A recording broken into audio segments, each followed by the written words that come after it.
Gaza യുദ്ധത്തിൽ പങ്കെടുത്ത ശേഷം അവധിയെടുത്ത് വിദേശത്ത് ടൂർ അടിക്കുന്നത് ഇസ്രായേൽ സൈനികർക്കിടയിൽ ഒരു ഹോബിയാണിപ്പോൾ. യുദ്ധത്തിന്റെ മാനസിക പിരിമുറുക്കത്തിൽ നിന്ന് മോക്ഷം തേടിയാണ് യൂറോപ്പിലടക്കം ഇസ്രായേൽ സൈനികർ കറങ്ങി നടക്കുന്നത്. എന്നാൽ ഏതാനും ആഴ്ചകളായി വിദേശത്തെ കറക്കം അവസാനിപ്പിച്ച് നാട്ടിൽ തന്നെ തുടരുകയാണ് ഇസ്രായേൽ ഡിഫൻസ് ഫോഴ്സ്. ഹിന്ദ് റജബ് ഫൗണ്ടേഷൻ, ഇസ്രായേൽ ജനോസൈഡ് ട്രാക്കർ എന്ന് തുടങ്ങുന്ന ചില സംഘടനകളാണിപ്പോൾ ഇസ്രായേൽ നേതാക്കളുടെയും സൈനികരുടെയും ഉറക്കം കെടുത്തുന്നത്. നേതാക്കളും സൈനികരും പോയടത്തെല്ലാം നിയമ നടപടികളുമായി ഈ സംഘടനകളുമുണ്ട്. ഇപ്പോൾ അന്താരാഷ്ട്ര ക്രിമിനൽ കോടതി അല്ലെങ്കിൽ ICCയുടെ വംശഹത്യ അറസ്റ്റ് വാറന്റിൽ സൈനികരെ അഴിക്കുള്ളിലാക്കാനുള്ള ദൗത്യം ഏറ്റെടുത്തിരിക്കുകയാണ് ഇവർ. ഏറ്റവും ഒടുവിൽ നെതർലൻഡ്സിൽ നിന്നും ഇസ്രായേൽ സൈനികർക്ക് ആത്മരക്ഷാർത്ഥം ഓടി ഒളിക്കേണ്ടി വന്നിരിക്കുകയാണ്.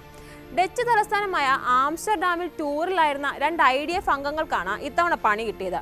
ഇവർ ആംസ്റ്റർഡാമിലെത്തിയ വിവരമറിഞ്ഞ് ഹിന്ദ് റജബ് ഫൗണ്ടേഷനും ഇസ്രായേൽ ജനോസൈഡ് ട്രാക്കറും നിയമ നടപടി ആരംഭിച്ചു. ഗസ യുദ്ധത്തിനിടയിൽ നിന്നുള്ള സോഷ്യൽ മീഡിയ പോസ്റ്റുകളും ചിത്രങ്ങളും വീഡിയോകളും സഹിതമായിരുന്നു നടപടി. ICCയുടെ അറസ്റ്റ് വാറന്റ് നടപ്പാക്കണമെന്നാവശ്യപ്പെട്ട് ഇവർ ഡച്ച് കോടതിയെ സമീപിക്കുകയായിരുന്നു.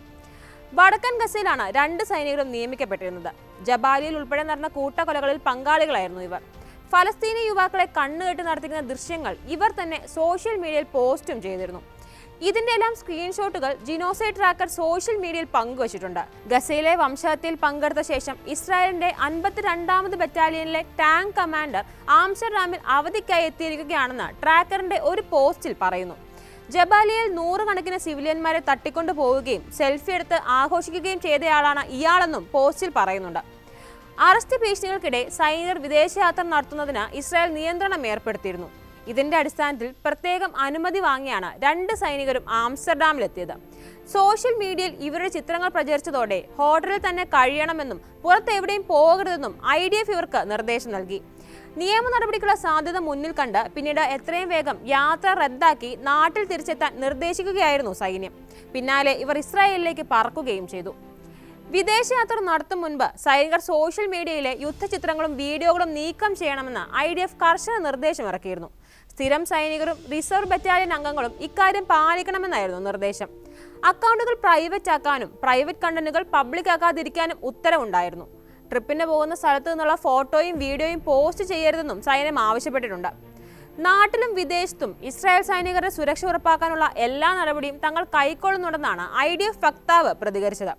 IDF സൈനികരും കമാൻഡർമാരും നിർദ്ദേശിക്കപ്പെട്ട ഉത്തരവുകളെല്ലാം പാലിക്കണം. വ്യക്തി വിവരങ്ങളും സുരക്ഷയും ഉറപ്പാക്കാൻ ആവശ്യമായ നടപടികളെല്ലാം കൈക്കൊള്ളണമെന്നും IDF വക്താവ് പറഞ്ഞു. ഇസ്രായേൽ വിദേശകാര്യമന്ത്രി ഗിഡിയോൺ സാറിനെതിരെയും ഹിന്ദ് റജബ് ഫൗണ്ടേഷന്റെ നീക്കം നടക്കുന്നുണ്ട്. അറസ്റ്റ് വാറന്റ് പുറത്തിറക്കണമെന്നാവശ്യപ്പെട്ട് ICJയെ സമീപിച്ചിരിക്കുകയാണ് സംഘടന. അടുത്ത മാസം സാർ ബെൽജിയം തലസ്ഥാനമായ ബ്രസൽസ് സന്ദർശിക്കുന്നുണ്ട്. ഇതിനു മുന്നോടിയായാണ് HRFന്റെ നീക്കം. അന്താരാഷ്ട്ര കോടതിയുടെ റോം സ്റ്റാറ്റ്യൂട്ട് അംഗീകരിച്ച രാജ്യങ്ങളിൽ ഒന്നാണ് ബെൽജിയം. അതുകൊണ്ട് ICCയുടെ അറസ്റ്റ് വാറന്റ് പാലിക്കാനുള്ള നിയമപരമായ ബാധ്യത രാജ്യത്തിനുണ്ട്. നിയമ നടപടിയിൽ നിന്ന് രക്ഷപ്പെടാൻ ഗിഡിയോൺ സാറിനെ അനുവദിക്കരുതെന്ന് ബെൽജിയം ഭരണകൂടത്തോട് HRF ആവശ്യപ്പെട്ടിട്ടുണ്ട്. കഴിഞ്ഞ ജനുവരി ആദ്യത്തിൽ ബ്രസീലിൽ നിന്ന് ഒരു ഇസ്രായേൽ സൈനികന് അർജന്റീനയിലേക്ക് രക്ഷപ്പെടേണ്ടി വന്നിരുന്നു. ഗസയിൽ ഒക്ടോബർ 7 ശേഷം നടക്കുന്ന ആക്രമണത്തിൽ നേരിട്ട് പങ്കാളിയായ IDF അംഗം ഗുവാൽ വാഗ്ദാനിയായിരുന്നു ഇസ്രായേൽ എംബസിയുടെ സഹായത്തോടെ ബ്രസീലിൽ നിന്ന് പുറത്തു കടന്നത്. ബ്രസീലിൽ അവധിക്കാലം ആഘോഷിക്കുകയായിരുന്ന യുവാലിനെതിരെ ഹിന്ദ് റജബ് ഫൗണ്ടേഷൻ യുദ്ധക്കുറ്റം ആരോപിച്ച് പരാതി നൽകുകയായിരുന്നു.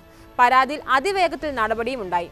ബ്രസീൽ ഫെഡറൽ കോടതി അന്വേഷണത്തിന് ഉത്തരവിട്ടു. ഫെഡറൽ പോലീസ് അന്വേഷണം ആരംഭിക്കുകയും ചെയ്തു. അറസ്റ്റും ഉടനുണ്ടായേക്കുമെന്ന റിപ്പോർട്ടുകൾക്കിടെയാണ് ഇസ്രായേൽ വിദേശകാര്യ മന്ത്രാലയം ഇടപെട്ട് സൈനികനെ അതിവേഗം പുറത്തെത്തിക്കുന്നത്. ഇതിനുശേഷം സ്വീഡനിലും സമാനമായ സംഭവമുണ്ടായി. വെസ്റ്റ് ബാങ്കിലും ഗസയിലും ഉപരോധത്തിനും വൈദ്യുതി ജലബന്ധങ്ങൾ വിച്ഛേദിക്കാനും നേതൃത്വം നൽകിയ IDFന് കീഴിലുള്ള കോർഡിനേറ്റർ ഫോർ ഗവൺമെന്റ് ആക്ടിവിറ്റീസ് അഥവാ കോഗാട്ടിന്റെ തലവൻ മേജർ ജനറൽ ഗസ്ലാൻ അലിയാൻ ഇറ്റലിയിൽ നേരിട്ട നിയമ നടപടിയാണ് ഒടുവിലെത്തിയത്. ഹേഗിലെ അന്താരാഷ്ട്ര ക്രിമിനൽ കോടതിയിലും ഇറ്റാലിയൻ കോടതിയിലും ഹിന്ദ് റജബ് ഫൗണ്ടേഷന്റെ പരാതി എത്തി. യുദ്ധക്കുറ്റത്തിൽ നേരിട്ട് പങ്കാളിയായാളാണെന്നും കുറ്റം നിരത്തപ്പെട്ടു. 1000ഓളം ഇസ്രായേൽ സൈനികരുടെ വിശദമായ വിവരങ്ങൾ ഹിന്ദ് റജബ് ഫൗണ്ടേഷന്റെ പക്കലുണ്ടെന്നാണ് ഹാരറ്റ്സ് റിപ്പോർട്ട് ചെയ്യുന്നത്. ഇതിൽ യൂറോപ്യൻ രാജ്യങ്ങൾ ഉൾപ്പെടെ ഇരട്ട പൗരത്വമുള്ളവരും നിരവധിയാണ്. നിയമ നടപടി ഭയന്ന് പലരും വിദേശത്തെ തങ്ങളുടെ വീടുകളിലേക്ക് മടങ്ങാൻ ഭയക്കുകയാണ്. ഭീഷണിയെ തുടർന്ന് സൈനികരുടെ സോഷ്യൽ മീഡിയ ഉപയോഗത്തിന് കടുത്ത നിയന്ത്രണം ഏർപ്പെടുത്തിയിട്ടുണ്ട്. IDF 30 ഇസ്രായേൽ സൈനികർക്ക് വിദേശയാത്ര നടത്തരുതെന്ന മുന്നറിയിപ്പ് നൽകിയിരുന്നു. മാധ്യമങ്ങൾക്ക് നൽകുന്ന അഭിമുഖങ്ങളിലും മറ്റും ബ്രിഗേഡിയർ റാങ്കിന് താഴെയുള്ള മുഴുവൻ സൈനികരുടെയും മുഖം മറക്കണമെന്ന നിർദ്ദേശവും നൽകിയതായും ഇസ്രായേൽ മാധ്യമങ്ങൾ റിപ്പോർട്ട് ചെയ്തിരുന്നു.